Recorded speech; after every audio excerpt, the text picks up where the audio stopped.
آج کے دور میں محبت صرف ایک کھیل ہے۔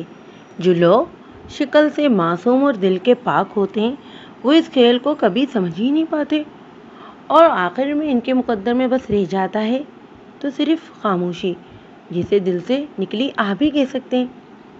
آج دل بہت اداس ہے، مانا کہ اسے اس شخص سے کبھی محبت نہ تھی، ہاں، لیکن مجھے اس کی عادت ہو گئی تھی۔ مجھے نہیں پتا تھا کہ وہ اپنے دوستوں سے لگائی شرط میں اتنا آگے نکل جائے گا کہ قلم نے لکھنا بند کر دیا۔ آنکھوں سے گرتا ٹپاٹپ گرم سیال کہانی خود بیان کر رہا تھا کہ کیسے ایک معصوم اور صاف دل لڑکی کو پیار کا کھیل کھیل کر ظالم اور جابر بنا دیا گیا تھا۔ شاید ہی زندگی کبھی مجھے اسے معاف کرنے کا موقع دے۔ اتنے سالوں میں نہ میں نے اس شخص کو بھلا پائی ہوں، نہ ہی اس کے اس گندے کھیل کو۔ میرا دل آج بھی دھڑکتا ہے اس کے نام پہ، جسے میں چاہ کر بھی اس شخص کو بد دعا نہیں دے سکتی، کیونکہ وہ میری ہر دعا کا حصہ تھا۔ آخری لائن لکھ کر اس نے ڈائری سے صفحے کو پھاڑ دیا تھا۔ صفحہ ہاتھ میں لیے وہ اپنے لفظوں کو بار بار پڑھتی رہی اور تکلیف دیتی رہی۔ اب کی بار اس نے صفحے سے نظریں ہٹائی تھیں۔ وہ پاگل لڑکی اب سامنے ٹھاٹے مارتے سمندروں کی لہروں کو دیکھنے لگ گئی تھی۔ شور مچاتی لہریں بھی اس کے اندر کی خاموشی کو ختم ہی نہیں کر پا رہی تھیں۔ وہ لہروں کو دیکھتی دیکھتی کسی اور ہی جہاں میں چلی گئی تھی، اس جہاں میں جہاں وہ سب سے زیادہ خوش تھی، اور جہاں اس کی ایک ضد اس سے سب کچھ چھین کر چلی گئی تھی۔ ڈائری کہیں ہاتھ سے پھسل کر گر چکی تھی۔ اس کے قدم ایسا ایسا آگے بڑھنے لگے۔ سمندر کا شور اس کے اندر کے شور کو ختم کرتا رہا، اور پھر خاموشی چھا گئی۔ لہروں میں کہیں وہ ڈوبتی چلی گئی۔ آخری آواز جو اس کے کانوں تک پڑ رہی تھی کہ کوئی اس کو پکار رہا تھا، آپی، کچھ چلاتے ہوئے خواب سے بیدار ہوئی تھی۔ اس کا جسم پسینے سے شرابور تھا، اور سردی میں بھی اسے سانس لینے میں دشواری ہو رہی تھی۔ اپنا سینہ مسل کر وہ اپنی جگہ سے اٹھی اور ڈائننگ ٹیبل پر پڑے اپنے بیگ سے اپنا انہیلر نکال کر سانسوں کو میں لانے کی کوشش کرنے لگی، جو کہ کچھ ہی وقت میں ٹھیک ہو گئی تھی۔ وہ وہیں دیوار پر ٹیک لگا کر بیٹھ گئی اور سر اپنے ہاتھوں میں گرا کر خاموشی سے رونے لگی۔ اس حادثے کو ہوئے 5 سال ہو چکے تھے، لیکن آج بھی اس کے دل میں آگ بھڑک رہی تھی۔ آج بھی اپنی جان سے پیاری بہن کے ساتھ ہوئے حادثے کو وہ بھول نہیں پائی تھی۔ آج بھی اسے اس کا تڑپنا یاد تھا۔ میں نہیں چھوڑوں گی تم لوگوں کو، تمہارے پورے خاندان کو سزا ملے گی، ایک ایک کو تڑپاؤں گی، اتنا تڑپاؤں گی کہ پوری نسل یاد رکھے گی کہ روحی خان کون تھی۔ اپنے سامنے لگی اس کے خاندان کی تصویر پر یک کے بعد دیگرے تیر چلاتی خود سے عہد کرتے ہوئے کہ سائیکو کیس لگ رہی تھی۔ یہ کراچی کے ایک پوش علاقے کا منظر تھا۔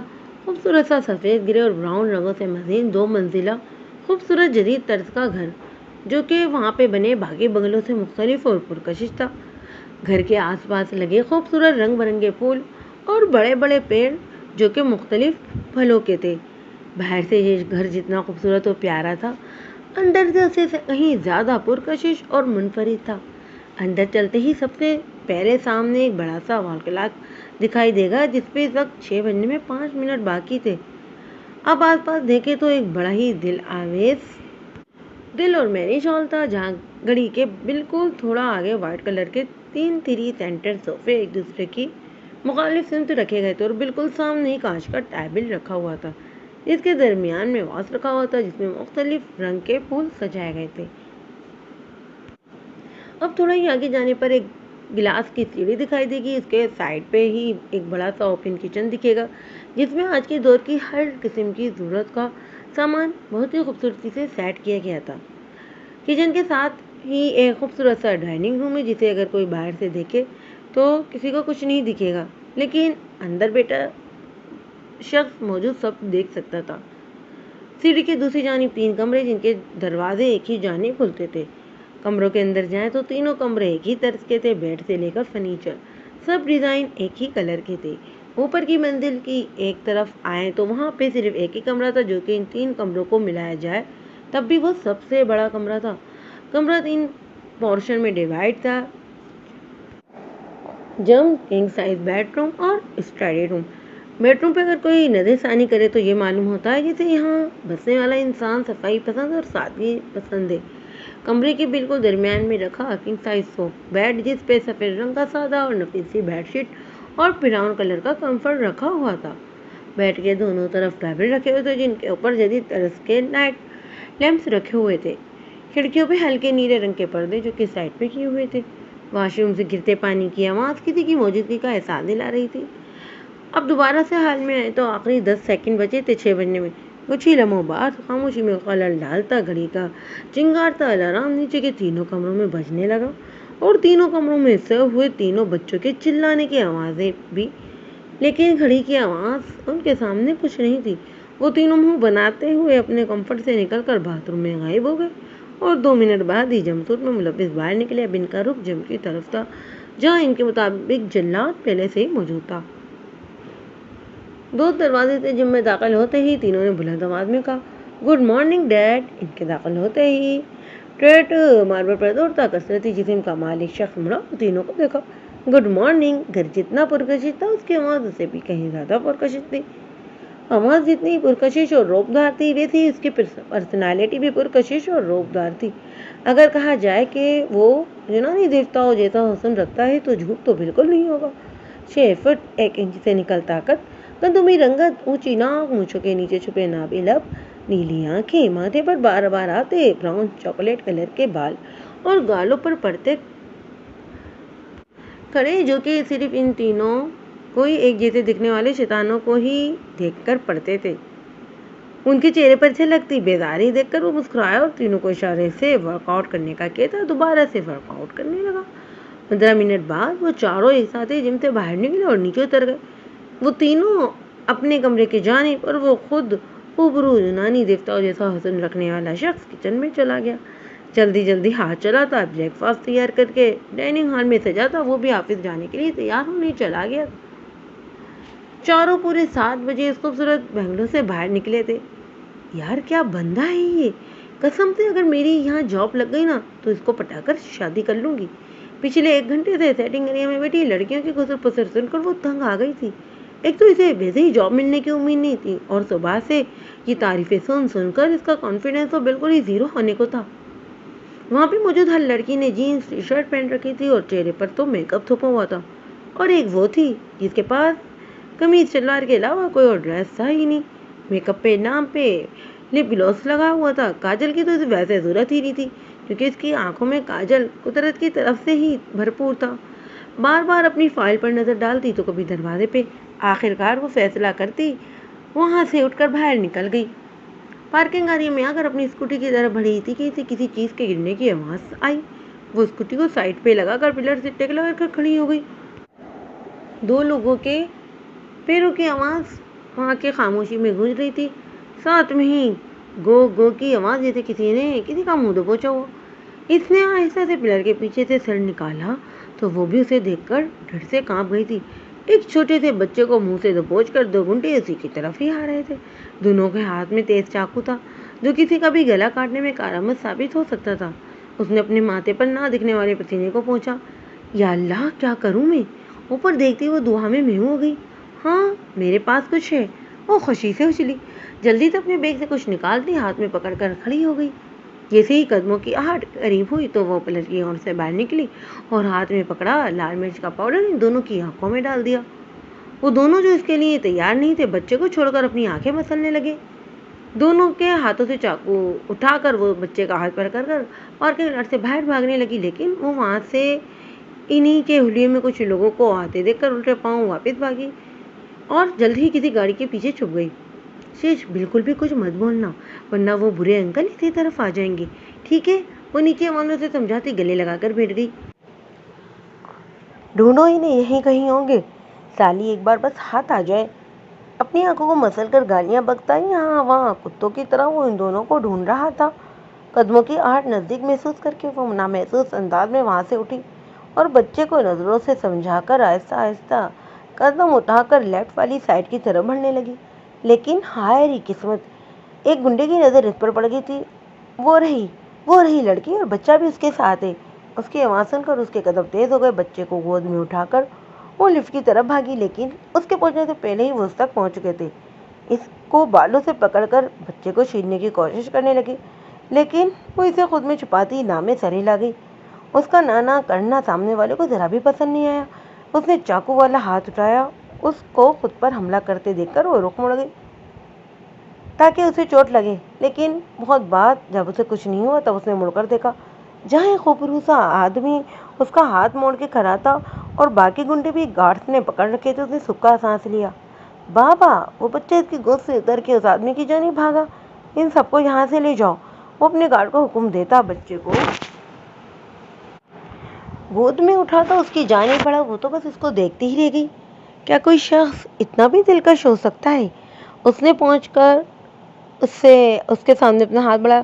وہ کبھی اس کو دیکھتی تو کبھی اس کے ہاتھ کو دیکھتی اور چاروں ناچار اپنا ہاتھ اس کے ہاتھ میں دے کر اس کے سہارے کھڑی ہو گئی۔ آپ ٹھیک تو ہیں؟ اس نے فکر مندی سے پوچھا۔ جی میں ٹھیک ہوں، وہ کھلا کر بولی تھی۔ آپ کو کہیں چوٹ تو نہیں لگی؟ وہ فکر مندی سے پوچھ رہا تھا، لیکن وہ اس کو سن ہی پا رہی تھی۔ اس کی نظریں تو اس کے ہاتھ پہ تھی جس میں ابھی تک اس کا نازک ہاتھ دبا ہوا تھا۔ اس نے جیسے اس کی نظروں کے تعاقب میں دیکھا تو شرمندگی سے اس کا ہاتھ چھوڑ دیا، وہ بھی جیسے ہوش کی دنیا میں آئی۔ آپ نے میرے بیٹے کو بچا کر مجھ پر بہت احسان کیا ہے، وہ اپنے بچے کے سر پہ ہاتھ پھیرتا احسان مندانہ لہجے میں بولا تھا۔ نہیں سر، میں نے کوئی احسان نہیں کیا، میں نے بس انسانیت کے ناطے یہ سب کیا ہے۔ وہ سر نام ہی لا کر ایک پیاری سی مسکان ہونٹوں پہ سجا کر اسے مخاطب ہوئی۔ Your good name? اس نے سوالیہ انداز میں پوچھا۔ پہلے وہ ہچکائی، پھر چہرے پہ مسکان سے اپنا تعارف کروا گئی۔ زویا صدیقی۔ میں امیز مصطفیٰ۔ وہ بھی اسی کے انداز میں بولا، مسکرانے کی وجہ سے اس کے چہرے پہ کھڑے پڑے جو زویا صدیقی کو گھائل کر گئے۔ ہائے، کوئی اتنا بھی پیارا ہو سکتا ہے؟ وہ چمکتی آنکھوں سے اسے دیکھتے ہوئے خود سے بڑبڑائی۔ آپ نے کچھ کہا مس صدیقی؟ وہ اس کی بات کو سمجھ نہیں پایا تھا، ناسمجھی سے پوچھنے لگا۔ نہیں کچھ نہیں، وہ گڑبڑا گئی تھی۔ بڑبڑاہٹ میں جلدی سے نکل کر گاڑی کی طرف بڑھی اور ہڑبڑی میں پلٹ سے ٹکرا گئی۔ اللہ، آج کا تو دن ہی خراب ہے۔ اپنا سر مسل کر وہ بڑبڑانے لگی اور فائل اٹھا کر وہاں سے اپنی اسکوٹی کی طرف بڑھی۔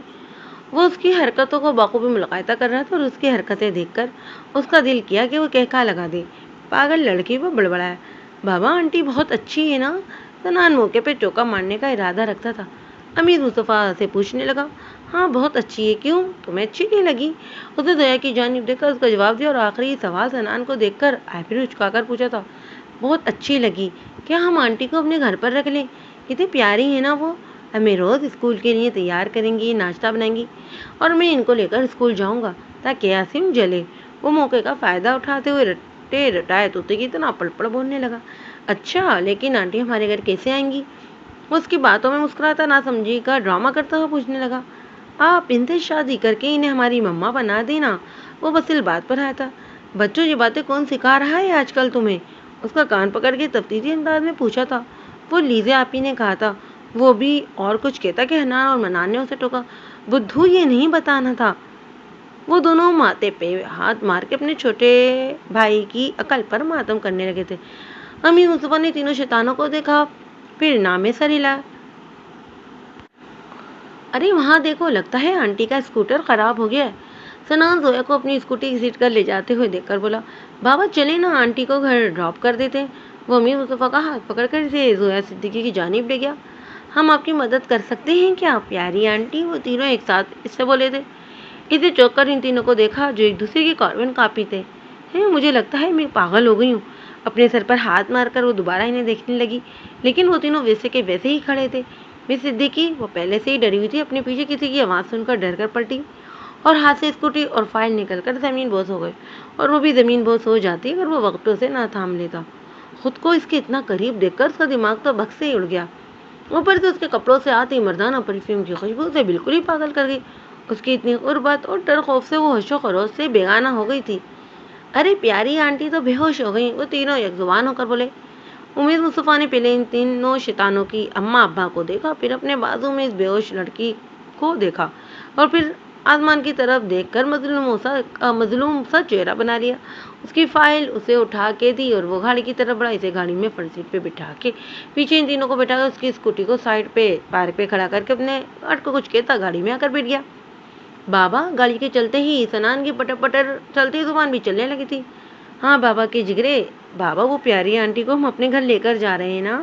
آنکھوں میں چمک لیے اس نے پر امید انداز میں پوچھا۔ نہیں، پیاری آنٹی کو ہم ڈاکٹر کے پاس لے کر جا رہے ہیں۔ وہ سرنامے ہلا کر فرنٹ مرر سے دونوں پہ نظر ڈالتے انہیں سمجھانے کے سے انداز میں بولا تھا، لیکن کیوں بابا؟ کیا پیاری آنٹی بھی گندی بچی ہیں؟ کھانا وقت پہ نہیں کھاتی جیسے منان نہیں کھاتا؟ سنان آنکھیں پٹا کر معصومیت کے ریکارڈ توڑتا اپنے نہ رکنے والے سوالوں کی پٹاری کھول کر بیٹھ چکا تھا۔ ہاسپٹل آنے تک سنان کی رٹو طوطے کی طرح زبان چلتی رہی، سنان اپنا منہ بند کرو اب۔ حنان جو کہ ان تینوں میں سب سے زیادہ غصے والا اور سمجھدار تھا کوفت سے بولا۔ اس کے سنتے ہی سنان کی رٹو کی طرح چلتے چلتی پٹر پٹر زبان کو تالا لگا اور وہ منہ بنا کر پرائیویٹ کمرے میں موجود صوفے پر بیٹھ گیا۔ سامنے ہی ڈاکٹر زویا کو انجیکشن لگا رہا تھا۔ کتنا بڑا انجیکشن ہے، آنٹی کو تو درد بھی ہوا ہوگا۔ اتنے وقت میں منان پہلی بار بولا تھا، درد ہوگا لیکن اگر نہیں لگائیں گے تو آنٹی بیمار رہے گی، پھر آنٹی اپنے گھر کیسے جائے گی بھلا؟ آنٹی کے گھر والے پریشان ہو جائیں گے۔ امیش اس کو گود میں بیٹھا کر سمجھانے لگا تھا، وہ بھی سمجھنے والے انداز میں سر ہلا گیا۔ حنان سب سے سنجیدہ اور سمجھدار بچہ عمر میں 5 سال کا تھا، لیکن باتیں بالکل بڑوں جیسی کرتا تھا۔ ان دونوں سے وہ کچھ منٹ بڑا تھا، اسی لیے دونوں پہ بڑے بھائیوں جیسا حق جتاتا تھا۔ منان نرم دل اور حساس کہا جائے تو غلط نہیں تھا، سنان شرارت کی دکان اور رٹو طوطے کی چلتی زبان تھا۔ تینوں ایک طرح سے دکھتے ایک ہی جیسے، لیکن تینوں کی نیچر انداز بالکل ایک دوسرے کے الٹ تھے۔ ایک آگ تو دوسرا پانی اور تیسرا آگ اور پانی، ان تینوں کی نوک جھونک تو کبھی ختم ہی نہیں ہوتی تھی۔ امید نے زویا کے بے ہوش وجود پر نظر ڈالی اور اپنا موبائل جیب سے نکال کر کسی کو کال ملانے لگا۔ ہاں جلدی آؤ، سامنے والے کو حکم دیتا وہ موبائل ہاتھ میں پکڑے کوئی فائل دیکھنے لگا، کیونکہ اس کے لیے کام سے بڑھ کر کچھ بھی نہیں تھا۔ اگلے 15 منٹ میں اس کے 2 گارڈ وہاں پہ موجود تھے۔ وہ اپنی جگہ سے اٹھا اور تینوں کو لیے وہاں سے نکلنے لگا۔ مس زویا کو کہیے گا کہ کل ٹائم پہ آفس آ جائیے۔ ان پہ ایک نظر ڈالتا ان کو حکم دے کر وہ وہاں سے نکل گیا۔ امید مصطفیٰ نے چیزیں کبھی نہیں سیکھی تھی، شکریہ بولنا اور معافی مانگنا۔ وہ کسی کا احسان زیادہ دیر تک خود پر رہنے ہی نہیں دیتا تھا۔ امید مصطفیٰ جو کہ 30 سال کا خوبرو آدمی تھا، پرفیکشن کا دوسرا نام ہی امید مصطفیٰ تھا۔ پرسنالٹی کی بات ہو یا کام کی ہر چیز میں پرفیکٹ، دنیا اس کو ایک دوسرے نام سے بھی پکارتی تھی، مسٹر پرفیکٹ۔ وہ احسان کا بدلہ پورا کر کے وہاں سے نکل چکا تھا۔ ان تینوں نے منہ بنایا کہ ایک اور پیاری آنٹی ہاتھ سے نکل گئی، لیکن وہ تینوں بھی تو اسی کے بیٹے تھے، ہار ماننا تو انہوں نے بھی کہاں سیکھا تھا بھلا۔ ان تینوں نے ارادہ کر لیا تھا کہ اپنے لیے نئی ماں تلاش کر کے ہی رہیں گے، اور اس میں انہیں امید مصطفیٰ بھی نہیں روک سکتا تھا۔ آخرکار تم نے کر ہی دکھایا، اس نے پراسرار انداز میں مسکرا کر سامنے موجود شخص سے کہا۔ اب تمہیں اس کے قریب رہ کر اسے اس قدر برباد کرنا ہے کہ وہ زندگی بھر کبھی بھی سنبھل نہ پائے، اسے اس قدر گرانا ہے کہ وہ اٹھ تک نہ پائے۔ ایک ایک لفظ بڑی ہی صفاقی سے کہتے وہ ہنسنے لگی۔ بہت قریب ہیں تمہاری تباہی کے دن امید مصطفیٰ، جسٹ ویٹ اینڈ واچ۔ وہ پرسوچ انداز میں مسکرائی۔ آج جاب پہ اس کا پہلا دن تھا۔ وہ چاروں پر نظر ڈالتی ریسیپشن کی طرف بڑھ گئی اور ریسیپشن گرل سے آفس کا پتہ پوچھا۔ آفس کا راستہ معلوم کرتی وہ اپنے آفس کی طرف بڑھی، جہاں سے معلوم ہونا تھا کہ اسے کون سی جاب پہ رکھا گیا ہے۔ دروازے کے باہر کھڑی ہو کر اس نے اپنے دل کی دھڑکنوں کو ڈپٹا، جو کہ گھبراہٹ کی وجہ سے کافی تیز چل رہی تھیں۔ کمین اندر سے اجازت ملنے پر وہ حیران ہو گئی، کیونکہ اس نے تو ابھی تک دروازے کو چھوا بھی نہیں تھا اور اندر بیٹھے شخص کو کیسے پتہ لگ گیا۔ وہ ناسمجھی سے سر کو کھجا کر جلدی سے اندر داخل ہو گئی۔ گڈ مارننگ سر، اس نے سر جھکا کر اسے وش کیا۔ گڈ مارننگ، یہاں آ کر بیٹھ جائیں آپ۔ وہ اسے اپنے سامنے والی کرسی پر بیٹھنے کا اشارہ کرتا خود لیپ ٹاپ میں کوئی ضروری کام کر رہا تھا۔ میں نے آپ کی فائل چیک کی ہے، آپ کی کوالیفیکیشن اس جاب کے لیے تو بہت کم ہے، اس نے سنجیدگی سے دیکھ کر کہا، لیکن دیکھ ابھی بھی وہ اپنے لیپ ٹاپ کی طرف ہی رہا تھا۔ مجھے سخت نفرت ہے ان لوگوں سے جو آدھی ادھوری باتیں سن کر نتیجہ اخذ کر لیتے ہیں۔ اس کی بات سن کر وہ نا امیدی سے اپنی جگہ سے اٹھی تھی اور باہر نکلنے کے ارادے سے مڑی تھی، لیکن اس کی اگلی بات سن کر دوبارہ اپنی جگہ پر بیٹھ گئی۔ سوری، وہ سر جھکا کر شرمندگی سے بولی تھی۔ اسے شرمندہ دیکھ کر اس نے اسے معاف بھی کر دیا تھا۔ جی تو میں کہہ رہا تھا کہ ہاں آپ کی تعلیم اس جاب کے لیے بہت کم ہے، لیکن آپ کے لیے ایک اور اچھی اور بہت ہی اچھی آفر ہے میرے پاس۔ وہ اب کی بار اس کی طرف دیکھتے ہوئے بات کو گھما پھرا کر بولا تھا۔ جی مطلب کیسی آفر؟ اس نے ناسمجھی سے پوچھا۔ مجھے میرے بچوں کے لیے ایک کیئر ٹیکر کی ضرورت ہے جو 24 گھنٹے ان کے پاس رہے اور انہیں ایک ماں کی طرح محبت دے۔ وہ مطلب کی بات کی جانب آیا تھا۔ اس کی بات سن کر زویا نے عجیب نظروں سے اسے دیکھا، جیسے کہہ رہی ہو کیا آپ ہوش میں تو ہیں؟ تو پھر آپ کسی سے شادی کر لیں۔ وہ کسی وہ کسی کیئر ٹیکر سے بہتر آپ کے بچوں کا خیال رکھ سکتی ہے، اس نے اسے مشورہ دیا۔ میں یہی آپ سے پوچھ رہا ہوں، کیا آپ مجھ سے شادی کرنا چاہیں گی؟ اس نے اپنی بات سے اس کے ہوش ہی اڑا دیے۔ اس کی بات سن کر زویا غصے سے اپنی جگہ سے اٹھی تھی۔ یہ کیا کہہ رہے ہیں آپ؟ میں یہاں پر جاب کے لیے آئی ہوں، شادی کرنے کے لیے نہیں۔ وہ اسے غصے سے گھورتی ایک ایک لفظ غصے سے ادا کرتے وہاں سے نکلنے لگی تھی کہ اس کے ہاتھ دروازے کے ہینڈل پر ہی تھے کہ اس کی اگلی بات نے اس کے قدم روک لیے۔ منہ مانگی تنخواہ ملے گی آپ کو، اس نے اگلی چال چلی تھی۔ زویا کے گلے میں الٹی ابھر کر مدھم ہوئی۔ وہ دوبارہ سے الٹے قدم لیتی واپس آ کر اپنی سیٹ پر بیٹھ گئی۔ اس کے انداز پہ سامنے والے کے چہرے پر تبسم پھیل گیا تھا۔ دیکھو، سادہ سی بات ہے، تمہیں پیسوں کی ضرورت ہے اور مجھے میرے بچوں کے لیے کیئر ٹیکر کی۔ یہ تو تم نے کہا تھا نا ابھی کہ اگر میں کسی سے شادی کر بھی لوں تو وہ میرے لیے مجھ سے شادی کرے گا، لیکن میں اپنے لیے شادی نہیں کرنا چاہتا ہوں، میں اپنے بچوں کے ہاتھوں مجبور ہوں، اسی لیے تم سے کانٹریکٹ میرج کرنا چاہتا ہوں۔ وہ اسے سادہ سے لہجے میں دیکھ کر بولا تھا۔ اس کی باتیں سن کر وہ سوچ میں پڑ گئی کہ بات تو اس کی صحیح تھی، اسے پیسوں اور شت دونوں کی شدت سے ضرورت تھی۔ اس کی چچی آئے روز نئے نئے ڈرامے کرتی اسے گھر سے نکالنے کی کوشش کرتی رہتی تھی، اور اگر وہ اسے نکالنے میں کامیاب ہو گئی تو وہ کہاں جائے گی اس بے رحم دنیا میں۔ ٹھیک ہے، میں تیار ہوں، لیکن میری ایک شرط ہے، آپ کو میرے نام ایک چھوٹا سا گھر کرنا پڑے گا، تاکہ جب آپ مجھے چھوڑیں تب میں بے سہارا ہوں اور نہ بے گھر ہو جاؤں۔ وہ سپاہی سے انداز میں دیکھ کر بولی تھی اسے ایسا دن آئے گا ہی نہیں۔ امیر سکندر زیر لب بول کر دل میں مسکرایا تھا۔ اوکے، اس کی شرط مان گیا۔ اس کی اتنی آسانی سے مان جانے پر حیران ہوئی۔ ٹھیک ہے، آپ جب چاہیں میرے گھر آ کر نکاح پڑھوا لیں، میرے سر پر کسی کا سایہ نہیں جس سے آپ میرا رشتہ مانگ سکیں۔ وہ ضبط سے یہ بات کرتے اپنے آنسو کو دل میں اتار کر وہاں سے کھڑی ہو گئی۔ پتا تو آپ کو ضرور ہوگا، مجھے نہیں لگتا کہ مجھے اپنا بتانے کی ضرورت پڑے گی۔ وہ آخر میں تنزیہ انداز میں کہتی باہر نکل گئی۔ وہ بس اسے جاتا ہوا دیکھتا رہا، چہرے پر ایک عجیب سی مسکراہٹ رنگ گئی تھی۔ وہ آئینے میں نظر آتے اپنے عکس کو دیکھ رہی تھی، آنکھیں رونے کی وجہ سے لال ہو رہی تھی، چہرہ بھی سردی اور رونے کے باعث لال ہو چکا تھا۔ اسے اس وقت سب کی یاد آ رہی تھی، ایک پیارے سے گھر کی یاد آ رہی تھی جہاں پہ ہر وقت خوشیوں کا راج تھا، جہاں روز صبح کا آغاز ان سب کی نوک جھونک سے ہوتا تھا، جہاں اس کے والدین کے چہرے پہ ہمیشہ سے مسکراہٹ سجی رہتی تھی، جہاں اپنی بہن کو تنگ کر کے اسے ایک قمیص سے خوشی ملتی تھی، جہاں روز روز وہ اپنی امی کے ہاتھوں ڈانٹ کھا کر بھی اپنی حرکتوں سے بات تو بالکل بھی نہیں آتی تھی۔ وہ آئینے میں اپنے عکس کو دیکھتی شاید اپنی پرانی شخصیت کو ڈھونڈ رہی تھی، لیکن کیا وہ زندہ تھی؟ ہاں شاید، لیکن کہیں نہ کہیں اندر ہی اندر وہ دب کر مر رہی تھی۔ سب مجھ سے ناراض ہو کر کیوں چلے گئے؟ مجھے بھی اپنے ساتھ لے جاتے۔ یہ دنیا بہت ظالم ہے۔ وہ خیالوں میں ہی اپنی فیملی سے مخاطب تھی۔ اس نے آنکھیں بند کر لی، وہ پرانی یادوں میں غائب ہوتی جا رہی تھی۔ امی، آپ اپنی بدتمیز بیٹی کو سمجھا لو، مجھ سے پنگے نہ لے۔ وہ مریم بیگم کی اوٹ میں چھپ کر اسے زبان دکھا رہی تھی۔ وہ بار بار چڑھ کر اس کی شکایتیں لگا رہی تھی، لیکن وہ ڈھیٹ ہڈی اب بھی اسے چڑھانے میں لگی ہوئی تھی۔ اب کیا کر دیا اس نے بھائی؟ مریم بیگم نے کوفے سے پوچھا۔ کیا کیا ہے امی؟ یہ پوچھے کیا نہیں کیا؟ اس نے میری ساری چپس کھا لی، بھوکی چڑیل نہ ہو تو۔ اللہ کرے تجھے لوز موشن ہو جائیں۔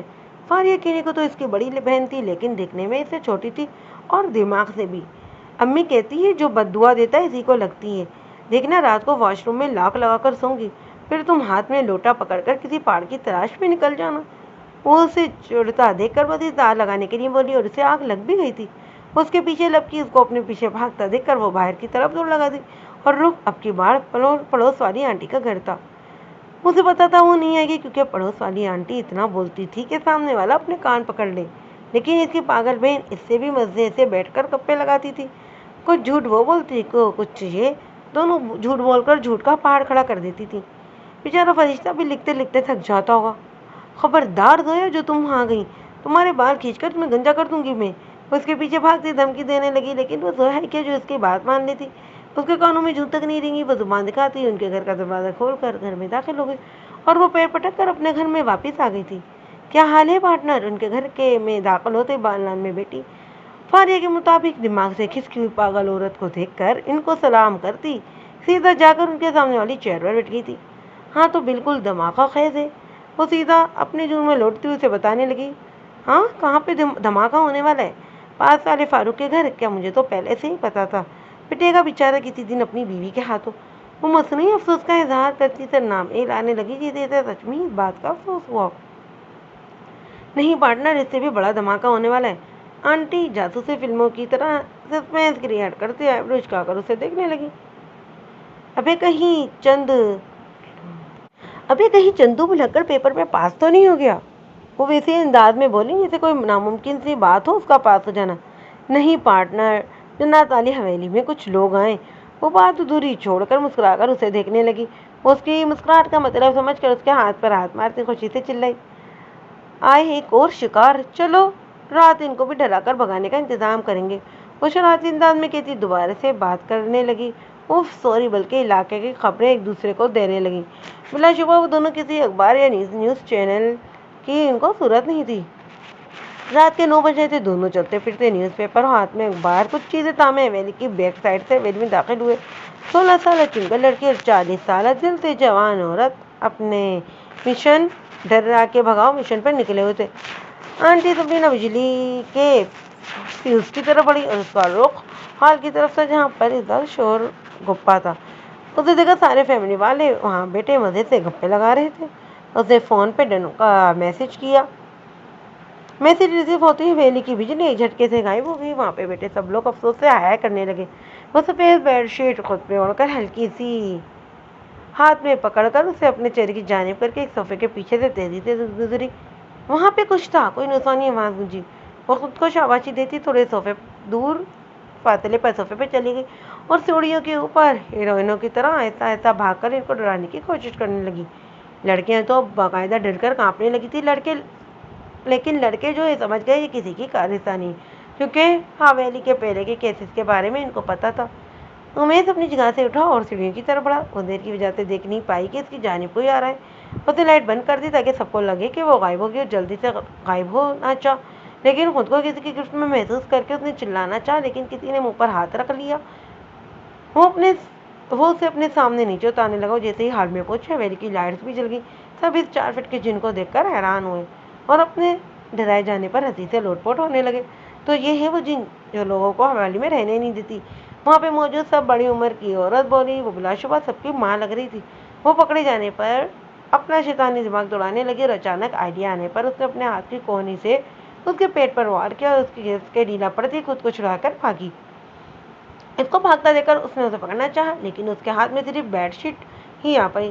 بیڈ شیٹ کے اترتے ہی وہ نمایاں ہو گئی۔ بچوں والے اسٹائلش سے شرٹ ٹراؤزر میں ملوث اور ہوا میں لہراتی اس کی لمبی چوٹی وہ بس اتنا ہی دیکھ پائے، کیونکہ وہ ان کے ہاتھ آنے سے تو رہی۔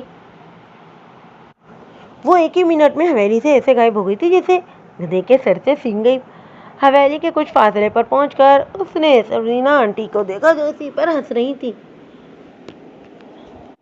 غدار پارٹنر، اس نے منہ بنا کر کہا، میں نے تو بھی کچھ نہیں کیا، تو نے ہی لیٹ کر دیا۔ کس نے کہا تھا کترینہ کیف کی طرح چل کر فیشن شو کرو؟ وہ بھی ہنس ہنس کر اسے کہہ رہی تھی۔ وہ بھی تو ان کی باتوں پہ ہنس ہنس کر لوٹ پوٹ ہو گئی۔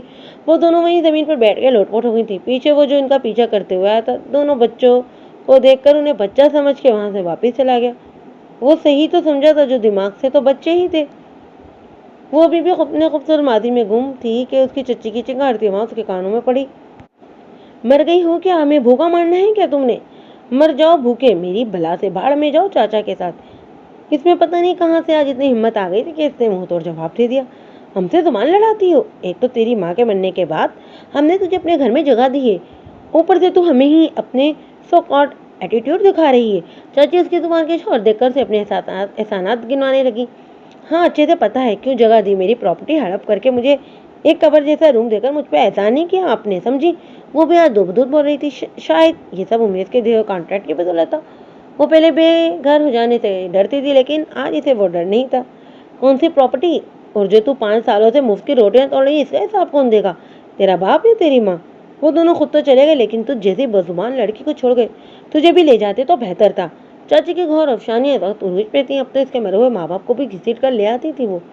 خبردار، جو ایک لفظ بھی آپ نے میرے مرحوم والدین کے بارے میں کہا ہو تو، ورنہ میں آپ کی زبان آپ کے گدے سے کھینچ کر نکال دوں گی۔ وہ غصے سے آگ بگولا ہوتے ہوئے سخت دھارن کر گئی تھی۔ اور کون سے احسان کی بات کر رہی ہیں آپ؟ ہاں، کھانا جسے حاصل کرنے کے لیے مجھے کسی نوکر کی طرح پورے دن کام کرنا پڑتا ہے، پھر ملتا ہے وہ کھانا۔ اگر یہ کام میں کسی اور کے گھر میں کر لیتی تو کم سے کم پیسہ ہی مل جاتا، تو میں 2 وقت کی عزت کی تازی روٹی کھا لیتی۔ احسان ان پر جتائے جاتے ہیں جن پر آپ نے احسان کیا ہو۔ یہ گھر چل رہا ہے تو میرا احسان ہے، یہ بات یاد رکھنا آپ۔ اس پل اس کا لہجہ دیکھ کر وہ ایک پل کو تو ڈر ہی گئی تھی۔ کیا کر لے گی تو؟ تیری اتنی ہمت، تو مجھے دھمکی دے رہی ہے؟ میں چاہوں تو ابھی کہہ بھی تجھے یہاں سے بے دخل کر دوں۔ وہ اسی دھمکی پر آئی تھی جسے سن کر ہر وقت زویا کا منہ پر تالا لگ جایا کرتا تھا۔ کون سا گھر؟ ذرا راز بتائیں گی آپ؟ وہ گھر جس کی مالک میں ہوں، یا پھر وہ گھر جو میرے ابو کے بنائے ہوئے کرائے کے گھر کے پیسوں سے چلتا ہے؟ وہ دونوں ہاتھ سینے پہ باندھے آج ہر احسان جتا رہی تھی ان کو بھی۔ اس کی بات سن کر ان کے منہ پہ جیسے تالا ہی لگ گیا، چہرے پہ پسینے کی بوندیں نمودار ہو گئی تھی۔ خاموش ابھی یوں ہی رہتی تھی کہ خاموش کو چیرتی چٹاک کی آواز فضا میں گونجی۔ زویا کو لگا جیسے کسی نے جلتا ہو کوئلہ اس کے گال پر رکھ دیا۔ کرو شرم کرو احسان فراموش لڑکی، ہم نے تمہیں عزت دی، چھت دی، اور تو ہم سے بدزبانی کر رہی ہے۔ یہ آواز اس کے چاچا کی تھی۔ شرم مجھے نہیں آپ کو آنی چاہیے، آپ کی بیوی کو۔ آپ کے مرحوم بھائی کو روز گالیاں دے کر انہیں قبر میں بھی سکون سے نہیں رہنے دیتی ہیں، اور آپ ایک نامرد کی طرح سنتے ہی چلے جا رہے ہیں۔ اور آج آپ نے مجھ پر ہاتھ اٹھا کر یہ بھی ثابت کر دیا کہ آپ ایک نامرد ہی ہیں۔ وہ آنسو بھری آنکھوں سے انہیں دیکھتی شکوا کر گئی۔ جو بھی تھا وہ بھی نے باپ کا ہی تو رتبہ دیتی آئی تھی۔ اس کے بعد سن کر ان کا سر شرم سے جھک گیا۔ صحیح تو کہہ رہی تھی وہ، آپ کچھ کہہ کیوں نہیں رہے ہیں؟ یہ بدزبان لڑکی آپ کو بھی گالی دے رہی ہے اور آپ خاموش کھڑے۔ چاچی نے خاموش دیکھ کر اسے بھڑکانے کے لیے بولی، لیکن وہ کچھ نہیں بولے اور وہاں سے نکل گئے۔ لیکن ان کے جاتے جاتے قدم زویا کی بات پہ تھمے۔ دونوں نے حیرت سے مڑ کے اسے دیکھا۔ اتنی بہادر وہ بھلا کب سے ہو گئی تھی؟ میں آج اپنا گھر چھوڑ کر جا رہی ہوں، کچھ دن میں آپ کو کورٹ کا نوٹس مل جائے گا تو گھر خالی کر دیجیے گا۔ اب آپ لوگوں کا مجھ پہ کوئی احسان نہیں لینا چاہتی، خود ہی اپنے گھر کا آپ کو انتظام کر لیں۔ وہ اپنی بات کہہ کر اپنا موبائل اٹھا کر وہاں سے نکل گئی۔ یہ بھی کیا بول کر گئی ہے؟ اس کے جانے کے بعد انہیں جیسے ہوش آیا تھا۔ یہ گھر کورٹ میں گئی تو پہلی ہی پیشی میں یہ گھر اسے مل جائے گا۔ چاچا نے انہیں آگاہ کیا، میں ایسا نہیں ہونے دوں گی۔ چاچی یہ بول کر باہر بھاگی تاکہ اسے پکڑ کر واپس لا سکے، لیکن وہ تو رکشے میں بیٹھ کر وہاں سے جا ہی چکی تھی۔ وہ رکشے میں بیٹھ کر امیش کے گھر آئی تھی۔ گھر کے باہر گارڈ اسے دیکھ کر اندر جانے کی اجازت دے چکے تھے۔ وہ سن ہوتے دماغ کے ساتھ گھر میں داخل ہوئی۔ رات کا وقت تھا، وہ سب لوگ ڈائننگ ایریا میں بیٹھ کر ڈنر کر رہے تھے۔ جب گھر میں داخل ہوتے زویا پر اس کی نظر پڑی۔ وہ اس کو بکھرے بکھرے سے اولیے میں دیکھ کر گلاس ڈور کھول کر باہر کی جانب بڑھا۔ باہر آتے ہی سب نے اس کی جانب قدم بڑھا۔ ابھی وہ اس تک پہنچا بھی نہیں تھا کہ وہ لڑکھڑا کر گرنے لگی کہ اس نے جلدی سے آگے بڑھ کر اسے تھام لیا۔ تم ٹھیک تو ہو زویا؟ اس کے گال پکڑ کر اسے پوچھنے لگا، لیکن وہ تو ٹس سے مس ہی نہیں۔ وہ بے ہوش ہو چکی تھی۔ وہ کسی قیمتی متاع کی طرح باہوں میں بھر کر نیچے موجود منان کے کمرے تک لایا۔ اس کے بیڈ پہ اسے لیٹا کر ان تینوں کو اس کے پاس رکنے کا کہتا خود باہر نکل گیا تھا۔ کچھ ہی وقت بعد وہ ڈاکٹر کے ساتھ وہاں اندر داخل ہوا۔ ڈاکٹر کو وہاں آتے دیکھ کر وہ تینوں اس کے پاس سے اٹھ گئے، لیکن منان وہیں بیٹھا رہا اور اپنے چھوٹے چھوٹے ہاتھوں سے اس کی پیشانی پہ موجود بالوں کو پیچھے کرتا رہا۔ ڈاکٹر اسے انجیکشن لگاتا انہیں اسٹریس فری رکھنے کا کہتا وہاں سے چلا گیا۔ وہ ڈاکٹر کو باہر پہنچا کر واپس آیا تو وہ تینوں اس کے ارد گرد بیٹھ کر اسے ایسے دیکھ رہے تھے جیسے کہ وہ کوئی عجوبہ ہو۔ وہ ان دنوں کی حرکتوں پہ مسکرا دیا تھا۔ بابا اچھی والی آنٹی کو کیا ہوا ہے؟ یہ منان تھا جسے اس کی کچھ زیادہ ہی فکر ہو رہی تھی۔ بچے اچھی والی آنٹی چوہے کو دیکھ کر ڈر گئیں، اسی لیے وہ بے ہوش ہو گئی۔ وہ خود بھی تو کچھ نہیں جانتا تھا، اس لیے اپنی طرف سے انہیں سمجھانے کے لیے بولا، لیکن بابا ان کے تو گال پہ تھپڑ کا بھی نشان ہے، دیکھو تو یہ گال کتنا ریڈ ہو گیا ہے۔ سنان اس کے گال پہ موجود تھپڑ کے نشان کو دیکھ کر بولا تھا۔ اس نے حیرت سے اس کے گال پر کو دیکھا، یہ تو اس نے بھی نوٹ نہیں کیا تھا۔ نہیں سنان، یہ تھپڑ کا تو نشان نہیں ہے، آنٹی چوہے سے ڈر کر بھاگی تھی تبھی گر گئی اور ان کا گال ریڈ ہو گیا۔ وہ بچوں کے دماغ میں ایسی کوئی بھی بات نہیں ڈالنا چاہتا تھا جس سے ان کے دل میں کسی کا ڈر بیٹھے، پر سنان ابھی کچھ بولتا کہ حنان نے اسے آنکھیں دکھائی۔ وہ منہ بنا کر بیٹھ گیا۔ وہ تینوں بچوں کو ایک دوسرے کے کمرے میں سلا کر اس کے کمرے میں آیا اور وہیں پر بیٹھ گیا۔ اس کے ذہن میں اس وقت ہزاروں سوال گردش کر رہے تھے جن کا جواب صرف سامنے بے ہوش وجود کے ہی پاس تھا۔ رات کا آخری پہر چل رہا تھا جب وہ کسمسا کر اپنا سر تھامتی ہوئی ہوش میں آئی۔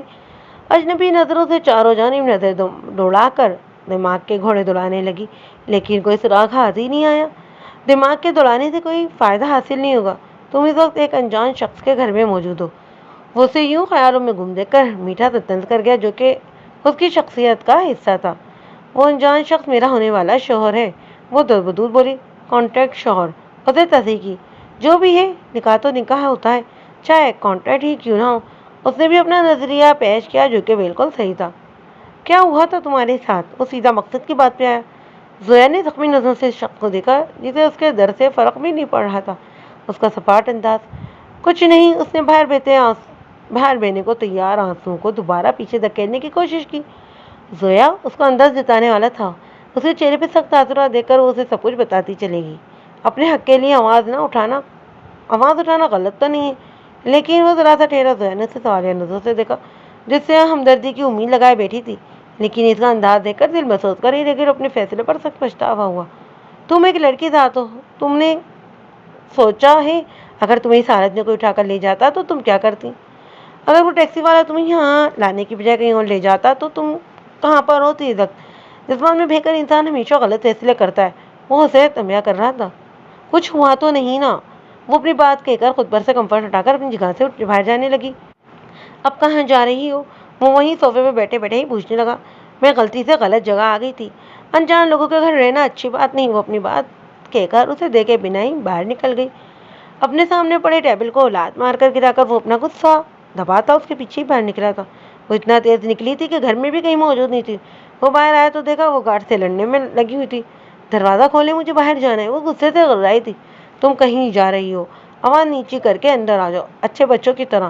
وہ اپنا غصہ تو بہت سخت لہجے میں اس سے بولا تھا. وہ بول بھی اتنا رہا تھا جیسے وہ اس کا مالک اور وہ اس کے زرغیر نوکر جس پہ اس کا ہر حکم ماننا فرض ہو. میں نہیں آ رہی اب آپ کے ساتھ. ابھی کے بھی یہ دروازہ کھلوائیں آپ. اس کی باتوں کی نفی کرتی تھی. دن تک میں بولی امید سکندر کی بس یہیں تک تھی. اس کا ہاتھ پکڑ کر اسے اپنے ساتھ گھسیٹتا ہوا اندر لایا تھا. ہاتھ چھوڑی میرا، ورنہ میں شور مچا کر پورا محلہ اکٹھا کر دوں گی. وہ اس کی گرفت سے اپنی ہتھیلی چھڑانے کی کوشش کرتی اسے دھمکی دینے لگی تھی. جان ابھی تو نکاح کی ڈیٹ بھی نہیں رکھی، محلے والوں کو ولیمے پر بلائیں گے. وہ اس کا سخت لہجہ محسوس کر چکا تھا. غصہ تو اسے بہت آیا، لیکن وہ جانتا تھا کہ سامنے والی ٹیڑھی چیر ہے. امید سکندر جانتا تھا کہ سامنے والے کا منہ کیسے بند کرانا ہے. اس کی بات سن کر اس کا چہرہ لال انگارا ہو گیا. میں نہیں کر رہی ہوں آپ سے نکاح. یہ خواب آپ سو کر دیکھ لینا. جذباتی فیصلہ ہمیشہ انسان کو تباہ کر دیتا ہے، اور میں تباہ ہونا نہیں چاہتی. پلیز. وہ سر لہجے میں کہتی. آخر میں اپنے ہاتھ جوڑ کے اس کے آگے. امید سکندر اپنے فیصلے سے کبھی پیچھے نہیں ہٹتا. یہ بات تم سے بہتر کوئی نہیں جان سکتا روحی. اس کا پیار سے پکارے جانے والا نام کھینچ کر کہتا اسے حیران کر گیا. کون روحی؟ وہ بولتی ہوئی عقل آئی تھی. تمہیں کیا لگا میں تمہیں پہچان نہیں پاؤں گا؟ بس قد نکال لیا ہے ذرا سا تم نے. باقی پوری ویسی کی ویسی ہی ہو. وہ تنزیہ انداز میں کہتا. اس کے سراپے پہ ایکس رے کرتے نظر ڈال گیا تھا. 15 سالہ بچی تھی وہ 22 سالہ حسینہ بن چکی تھی. اب یقیناً اسے کوئی پہچان نہیں پاتا، لیکن وہ پہچان چکا تھا. مجھے جانے دو امید سکندر. وہ پکڑے جانے پر تل ملائی تھی. اب مشکل ہے، یہاں بس گئی ہو تم. اب نکلنا مشکل ہے. اسے اپنا سار میں قید کرتا اس کا ہاتھ اپنے سینے پہ رکھتا وہ جنونی انداز میں بولا تھا. چھوڑو مجھے کمینے انسان. اب اگر پہچان نہیں گئے تو میرا مقصد بھی پتہ چل گیا ہوگا تمہیں. وہ سرد لہجے میں کہتی. اس کے سار میں بڑبڑائی تھی. تمہارا مقصد جان کر ہی تو تمہیں یہ سزا دے رہا ہوں میں. اسے کہتا اپنی جیب سے موبائل نکال کر کسی کو میسج سینڈ کرتا. اس کے نانا کرنے کے باوجود اسے کمرے میں مس زویا صدیقی سے مس زویا امید سکندر بنا چکا تھا. مبارک ہو وائف. مجھے تباہ کرنا چاہتی تھی نا؟ اب مزے سے کرو. اب تو سرٹیفکیٹ بھی ہے تمہارے پاس. وہ اس کے کان میں سرگوشی کرتا. اس کے کان پر اس کے بال میں اپنا نام چھوڑ کر اپنے کمرے میں چلا گیا تھا. وہ بیٹی اپنی قسمت کی سوزن زفی پر ماتم کرنے لگی. فجر کی نماز کے لیے وہ چاروں تیار ہو کر مسجد جانے لگے تو صوفے پہ گمسم سی بیٹھی زویا اور پیاری آنٹی کو نظر نہیں کر پاتے. پیاری آنٹی آپ باہر کیا کر رہی ہیں؟ آپ کو سردی لگ جائے گی. سنان اپنے چھوٹے سے ہاتھ اس کے گالوں پر رکھ کر فکر مندی سے بولا تھا. بدو پیاری آنٹی نماز پڑھنے کے لیے اٹھی ہیں. منانے سے ٹوک گیا. ہاں پیاری آنٹی آپ نماز پڑھ لیں، ہم بھی نماز پڑھنے ہی جا رہے ہیں. زویا اس معصوم سے بچے کو دیکھنے لگی جس سے وہ بدلہ لینے تھی. وہ نہ چاہتے ہوئے بھی سر رتابت میں ہلا گئی تھی. اب تینوں کے نکلتے ہی امید اس کے قریب آیا. میرے بچوں کو ماں کی ضرورت ہے، تو برائے مہربانی میری غلطیوں کی سزا میرے بچوں کو تو بالکل مت دینا، اور جتنے بدلے لینے ہیں میرے کمرے میں مجھ سے لے لینا. میں دونوں جاتے تیار ہوں. وہ اپنی بات کہتا اس کے ماتھے پہ بوسا دیتا وہاں سے چلا گیا. وہ حیرانی سے اپنے ماتھے کو چھوتی اس کا لمس محسوس کرنے لگی. مجھے اس کا چھونا برا کیوں نہیں لگا؟ وہ حیرانگی سے خود سے پوچھتی. جواب کی منتظر تھی، لیکن جواب اس کے پاس نہیں تھا. شاید یہ ان کے درمیان موجود رشتے کی وجہ سے تھا، شاید نہیں، یقیناً دو بولوں میں اثر ہی اتنا تھا.